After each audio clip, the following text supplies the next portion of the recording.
to deliver the sponsorship speech. Senator Marcos is recognized. You may proceed, ma'am. Maraming salamat, Ginoong Pangulo at mga mahal kong kasamahan sa Senado, pati na rin ang mga mahal kong barangay kapitan, mga kagawad at mga SK na online, Zoom at iba pa. Ngayong araw, isusumiti ko sa plenaryo ang Senate Bill 2816 sa ilalim ng Committee Report 317, pamagat ang Act setting the term of office of barangay officials and members of the Sangguniang Kabataan and for other purposes. Bago ang lahat, aaminin kong malapit talaga sa puso ko ang barangay. Kita naman ninyo, suot ko pa ang dati kong t-shirt. Dito kasi nagsimula ang pag-ibig ko sa serbisyo publiko na sa halos 5 dekada, parang forever na ata talaga. Nung ako ang National Chairman ng Kabataang Barangay, nakita ko ang sakripisyo ng ating mga opisyal sa mga purok, sa sityo, sa barangay. Sila ang tunay na mga bayani natin sa ating pamahalaan, mga kapitan, kagawad, kabataan na walang sawang nagtatrabaho araw-gabi kahit kulang ang suporta at pondo.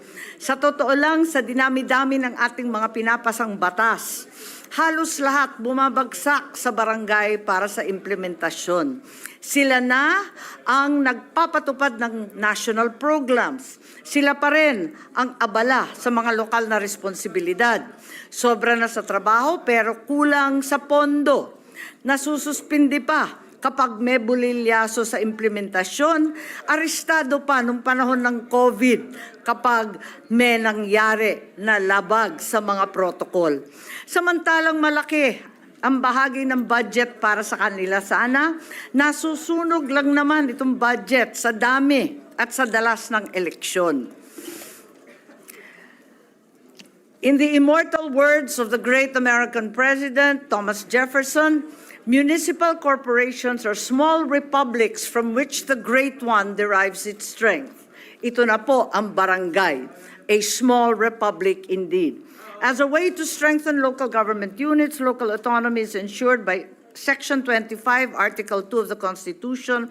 However, it's often taken for granted that the barangay, the basic political subdivision in the country, is also a local government unit, much like the cities, municipalities, and provinces. Among LGUs, the barangays and its officials are often deprived of the opportunity to exercise adequate discretion in policy matters because of the duties and responsibilities passed on to them by both the national government and the bigger LGUs. So much of their time and energy is devoted to these tasks that they are not able to effectively exercise many of their core functions, nor hardly to even initiate their own barangay programs and projects. Much has changed since my days in the barangay. For today, barangay officials are given so many more duties, such as Republic Act 9003, Ecological Waste Management, Republic Act 10121, or the Philippine Disaster Risk Reduction and Management Act, RA 9710, or Magna Carta of Women, RA 9262, or Anti-Violence Against Women and Their Children, to name a few.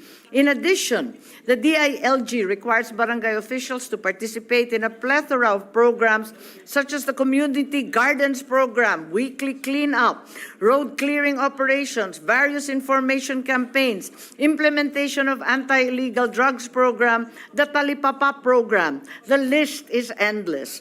These responsibilities are on top of duties and functions prescribed by the local government code, which includes the administration of the Katarungan Pambarangay, Lupon Tagapamayapa, the organization of emergency groups, and the general supervision over the SK, among many, many more. For their part, the Sangguniang Kabataan officials are also burdened with responsibilities such as consulting and coordinating with all youth organizations. They are given the duty of coordinating with national government agencies for the implementation of youth development projects. promulgating resolutions to carry out the objectives of the youth in the barangay, initiating programs to enhance social, political, economic, cultural, intellectual, moral, spiritual, and the physical development of the youth. As members of the youth sector, the SK often have to juggle these obligations with other equally important personal commitments and their studies, obligations with their families, activities necessary for their own developmental well-being. Furthermore, all elected barangay officials and SK are required to undergo and attend numerous trainings and seminars, adding to the complexity of their already challenging responsibilities. Because of the foregoing, it's hardly surprising, therefore, that from 1982 to 2022, the average term of barangay officials is almost 5 years. It is evident that 3 years are grossly inadequate for these officials to comply with their added obligations and at the same time exercise their own discretion in promoting the general welfare of their constituents. Sa totoo lang, ilang beses ko na kayo ginambala ang aking mga mahal na senador dito sa ating Senado upang palawigin ang termino ng kapitan at opisyal ng SK. Una noong 2019 at pagkatapos ng ating halalan noong 2022. At yung nakaraan na BSKE na 2023 ay siyang bungad nito. At ngayon, kakampi naman natin ang Department of Budget at lahat ng ating economic managers sapagkat sabi nila ang ginastos sa barangay elections noong nakaraang Oktubre umabot ng 18 billion at baka umabot ng 20 billion sa Disyembre ng 2025. Aba, kung ang perang ito ay itutok na lang natin sa proyekto na talagang mapapakinabangan ng tao, higit na mas mabuti pa. Kakampiran natin ang COMELEC sa usapin na ito. Ayaw din nila ng barangay election sa 2025 kasi magiging super election year na raw ang taon na susunod. May BARM election na kinakabahan sila pagkat ito ang kauna-unahang historic BARM election. May midterm elections na automated at parang magiging piyesta na ang eleksyon sa Mayo. Imbes na magkaroon ng patong-patong na eleksyon, mas makabubuting bigyan ng sapat na panahon ng mga barangay na magampanan ng kanilang mga tungkulin at may pagpatuloy ang kanilang mga proyekto nang walang pag-aalala sa eleksyon kada 3 taon. At sa pagkakataong ito, wala pang 2 taon kasi nakaraang taon pa lamang yung eleksyon at nung sila ay umupo. To resolve these issues, today's proposed measure seeks to set the term of barangay officials and members of the SK to 6 years for the present term, with a maximum of 2 terms. Under the bill, the next regular barangay and SK election will be on the 2nd Monday of May 2029 and every 6 years thereafter, and with a longer fixed term.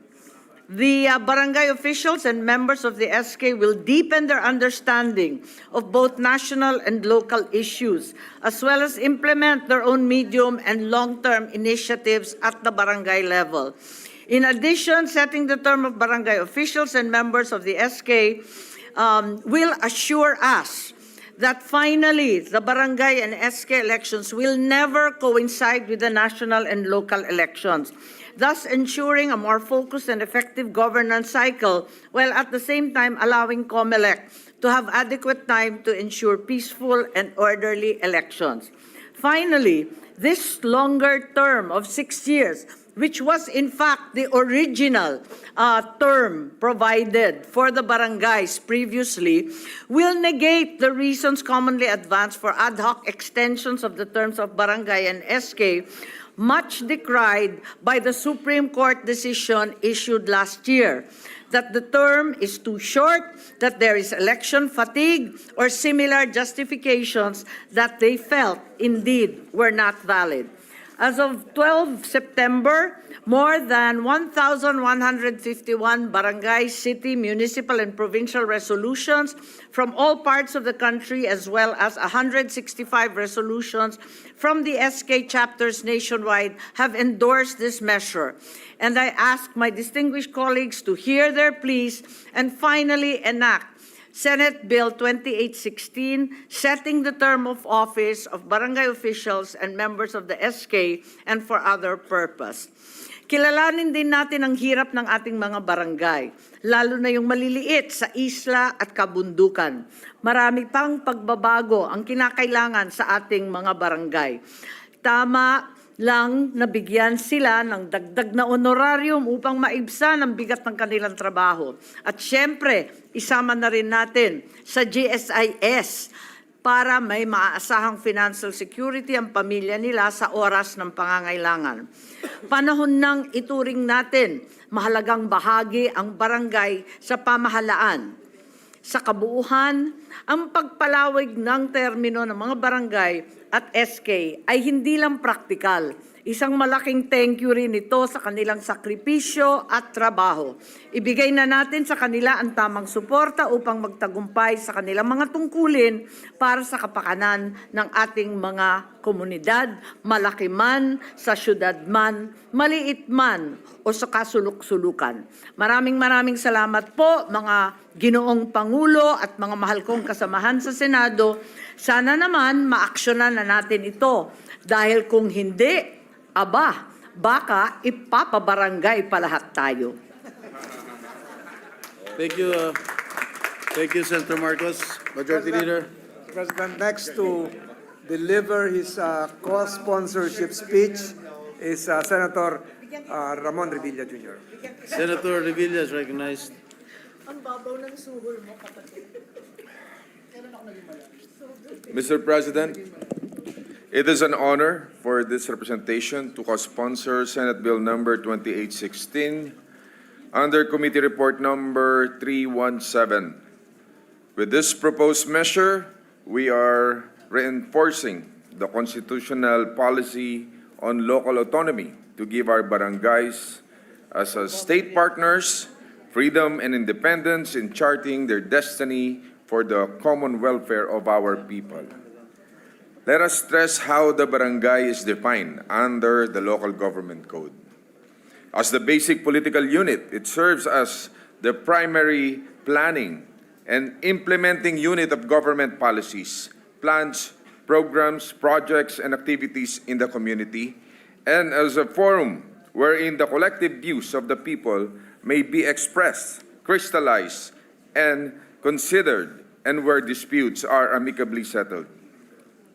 Ito ang mismo ang bibigyan natin ng diin kung paano nagsisilbing tulay ang ating mga barangay upang mas mapabilis at matiwasay ang pagpapadaloy ng mga programa ng ating pamahalaan diretso mismo sa ating mga mamamayan. There is no denying that at the grassroots level, they are the state's partners, so that public services are more palpably felt, and that the national programs are funneled directly to the people. Serbisyong diretso, serbisyong damang-dama. Tunay pong napakahalaga ng papel na ginagampanan ng mga barangay officials sa ating pamayanan bilang dating naninilbihan na gobernador at vice-gobernador. Nakita ko po mismo ang mga sakripisyo nila para siguruhin na naihahatid ang serbisyo ng gobyerno sa ating mga kababayan. They are our first line of defense in times of crisis, the first responders. Sila ang unang nag-aabot ng kamay ng pamahalaan at sa kanilang mga balikat nakasalalay ang kaayusan at kaligtasan ng ating mga kababayan. Bagamat minsan may mga nagsasabing madali lang ang kanilang trabaho na simpleng responsibilidad lang daw ang kanilang ginagampanan. Ngunit alam nating lahat na ito ay malayo sa katotohanan. Sila ang mga tagapagpatupad ng mga polisiya at programa ng pamahalaan at ginagawa nila ito sa kabila ng mga pagsubok at limitasyon. Gayunpaman, alam naman natin ang totoo. Dahil sa ikli ng termino nila, kakaupo pa lamang sa pwesto, may eleksyon na agad na kahaharapin. Kaya yung mga plano at implementasyon ng programa at proyekto, minsan ay hindi na napagtutuunan ng mas maraming oras at atensyon. Sa pagbibigay sa kanila ng sapat na panahon upang manungkulan, maisasagawa nila ng maayos at kumpleto ang kanilang mga plano para sa kanilang mga pinaglilingkuran sa barangay. After all, Mr. President, realistically speaking, the term limits as they are now set, they've been proven to be insufficient to implement long-term programs that will redound to the benefit of our people. This lies at the very heart of this measure to empower our barangays, which in the long run will empower our communities towards achieving their shared goals and aspirations. Kaya sa lahat ng ating masisipag at dakilang barangay officials, makakaasa po kayo sa suporta ng inyong lingkod para sa panukalang ito. Mr. President, if the good sponsor would allow, may we be made co-author of this measure at ating pong hinihiling din sa ating mga colleagues na suportahan itong panukalang ito. Thank you, Mr. President. Thank you, Senator Revilla. Yes, maraming salamat sa Senator ating Marcos. minamahal na kasamahan na Senator Bong Revilla. At syempre, karangalan namin tanggapin ang co-sponsorship ninyo. Thank you. The manifestation of Senator Marcos is hereby noted. Majority Leader. Mr. President, Senator Lauren Ligarda would want to have her co-sponsorship speech be inserted into the records, Mr. President. Noted.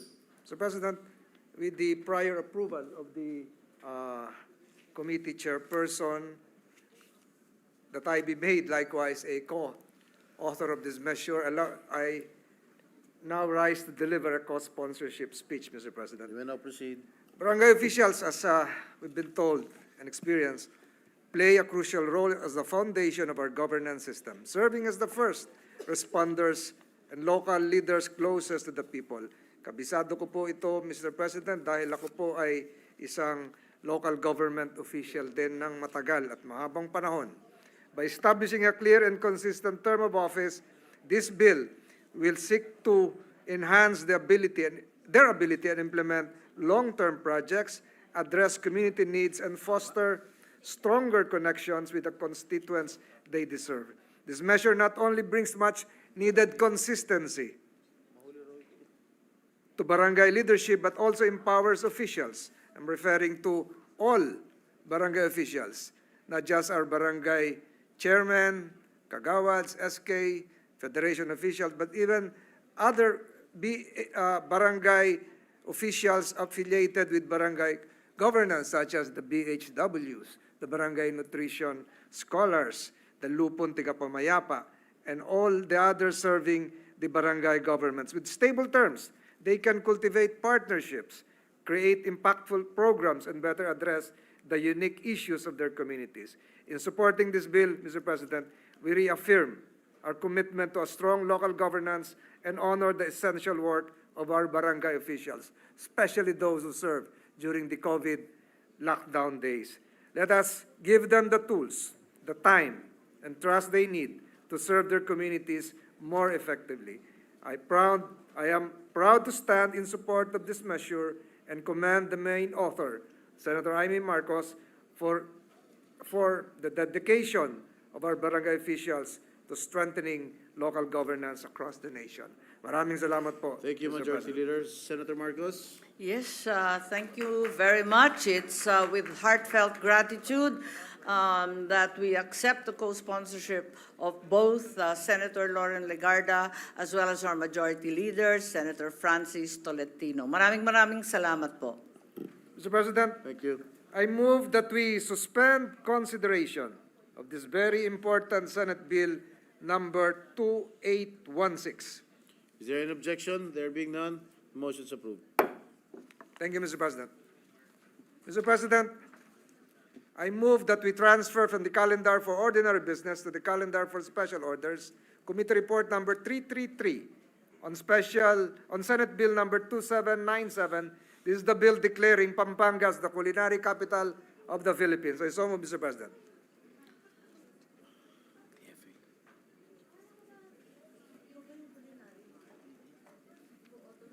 Session suspended for a minute.